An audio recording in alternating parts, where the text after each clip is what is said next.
लोग कई बार भीड़ को फॉलो करते हैं। जहां भीड़ चलती है वो वहीं जाते हैं। लाइफ के अंदर उतार और चढ़ाव दोनों ही आते हैं, पर लोग कोशिश करते हैं कि हमेशा चढ़ाव पर रहें, उतार पर कभी ना जाना। हमारे पास कई बार लोग एस्ट्रोलॉजी, न्यूमरोलॉजी, प्रेडिक्शंस के लिए आते हैं और ये कहते हैं कि सर कोई रेमेडी बता दीजिए। पढ़कर सीखिए कि कोई आपसे खिलवाड़ कर रहा है या आपको सही दिशा में गाइडेंस दे रहा है। भीड़ के साथ अगर चलेंगे तो कहीं ना कहीं अपने आप को उसी श्रेणी में पाएंगे जहां नहीं देखना चाहते।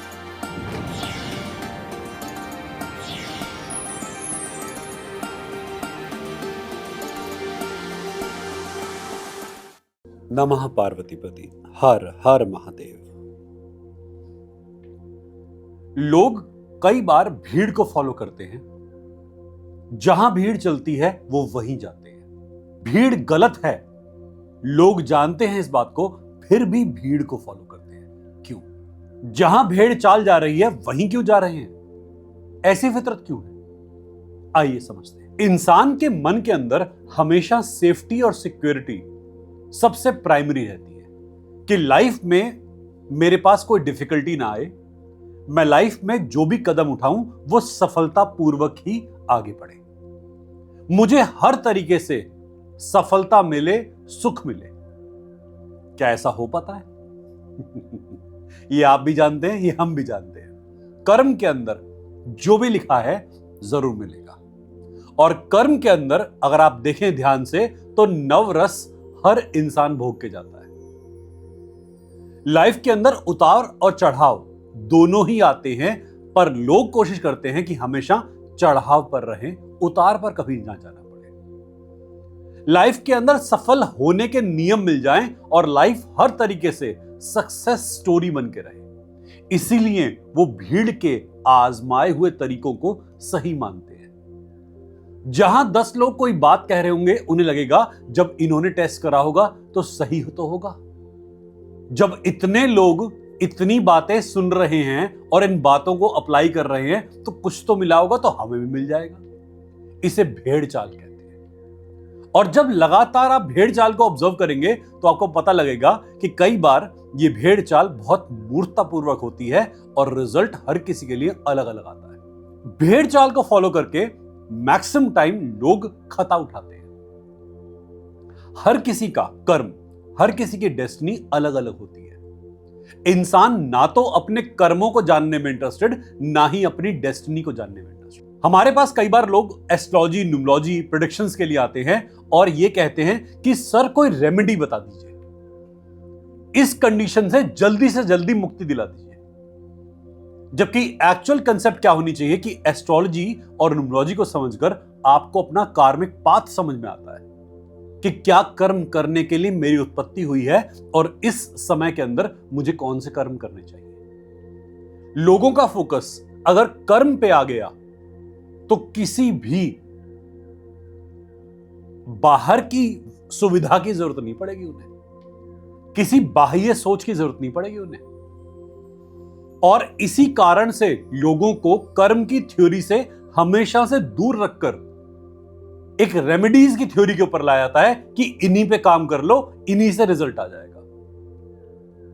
और जबकि हमारे जितने भी धर्म ग्रंथ हैं, जितने भी हमारे उपदेश हैं, वो सब कर्म के ऊपर आधारित है और बार बार हमें कर्म से हटाकर कहीं और डाइवर्ट कर दिया जाता है कि यहां से हटो, कहीं और सोचो। जब व्यक्ति अंदर झांकने की सोचता है तो बाहर की चीजों की तरफ उसका ध्यान केंद्रित कर देते हैं। आपका सारा एंटरटेनमेंट बाहर है, आपका सारा प्लेजर बाहर है, आपकी हेल्थ बाहर से कोई चीज खाकर, दवाइयां लेकर, रेमेडीज लेकर सही हो जाएगी। यह बिलीफ दिलाया जाता है हमें रेगुलरली कि आपका इनर वीक है, बाहर से ही स्ट्रेंथ आएगी। जबकि यह बात बिल्कुल सरासर गलत है। हमारी बॉडी इतनी करिश्मेटिक है, यदि आप इसे सही फ्रीक्वेंसी पे रखें, ये कभी भी आपको धोखा नहीं देगी। और मैं बार बार अपने स्टूडेंट्स को या अपने क्लाइंट्स को बोलता हूं कि आप भी इस विद्या को सीखिए। आप क्यों एस्ट्रोलॉजी की रेमेडीज करते हैं? पहले एस्ट्रोलॉजी पढ़ लीजिए, न्यूमरोलॉजी के ज्ञान को ले लीजिए, उसके बाद चुनिए कि आपको रेमेडी करनी है या नहीं करनी है। अपने लिए रेमेडी खुद खोज लीजिए। जब पढ़ लेंगे तो मूर्ख नहीं बन पाएंगे ना। जब समझ गए ज्ञान को तो क्या अप्लाई करना है, क्या नहीं अप्लाई करना है, खुद ही समझ जाएंगे। जब आप रेकी को समझ जाएंगे तो आपको पता है कि कितनी फ्रीक्वेंसी कब तक अपने आप को देनी है बीमारी से बाहर आने के लिए। लाइफ में आपको अपने रिलेशनशिप को कब हील करना है, अपने मनी को कब हील करना है, खुद सीख लें। खुद अपने मास्टर बने, ग्रैंड मास्टर बने, अपनी लाइफ की कंसेप्ट्स को सही करें। बट हमारे को बार बार बोला जाता है जो समाज ने करा है, जो भीड़ ने करा है, वो ही सही होगा। और बार बार क्या होता है, लोग असफल होते हैं। मैं अपने स्टूडेंट्स को, अपने क्लाइंट्स को हमेशा बोलता हूं, जब तक रिक्वायर्ड है हीलिंग लीजिए, एस्ट्रोलॉजी का सॉल्यूशन लीजिए, न्यूमरोलॉजी के मेथड लीजिए, उसके बाद इसे पढ़ लीजिए विद्या को, और पढ़कर सीखिए कि कोई आपसे खिलवाड़ कर रहा है या आपको सही दिशा में गाइडेंस दे रहा है। जब आप पढ़े लिखे हो जाएंगे तो आप ज्ञान को एनालाइज भी कर सकते हैं। आप प्रश्न पूछ सकते हैं कि आपने हमें रेमेडी दी तो क्यों दी, क्यों कहा 7.25 रत्ती का रत्न पहनने को, क्यों कहा पुखराज पहनने को, क्यों कहा नीलम पहनने को, माणिक्य पहनने को। कहीं कोई प्रश्न नहीं करता, बस देने वाले ने अपना बुद्धि का ज्ञान लेकर दे दिया, लेने वाला चुपचाप लेके आ गया। क्या होगा, क्यों होगा, कोई प्रश्न नहीं, कोई उत्तर नहीं। अगली बार जब आप किसी रेमेडी की तरफ जाएं, इन बातों को ध्यान रखिए कि ये रेमेडी आपको समझ में आनी चाहिए। विद्या मौजूद है, आप इसे ले और अपने अंदर बदलाव लाएं। भीड़ वो करती है जो सरल लगता है, भीड़ वो करती है जो कहीं धकेले में चल रहा होता है। भीड़ के साथ अगर चलेंगे तो कहीं ना कहीं अपने आप को उसी श्रेणी में पाएंगे जहां नहीं देखना चाहते।